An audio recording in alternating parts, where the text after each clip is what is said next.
এই ফ্রিজে দুটো কিটক্যাট আছে, যাই গিয়ে একটা বাবানকে দিই আর একটা আমি খাই। বাবান, ও বাবা, বোনও আছে তো। এনে ক্যাডবেরি খা। বাবান তুই নে, বোন এনে তুইও নে। হ্যাঁ দে,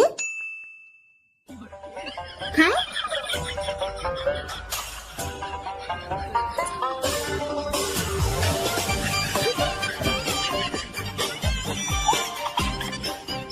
বোন আমায় একটু দিবি? হ্যাঁ দেবো তো, এনে।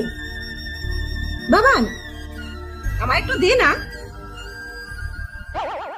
ইয়ে, দুটো হয়ে গেল।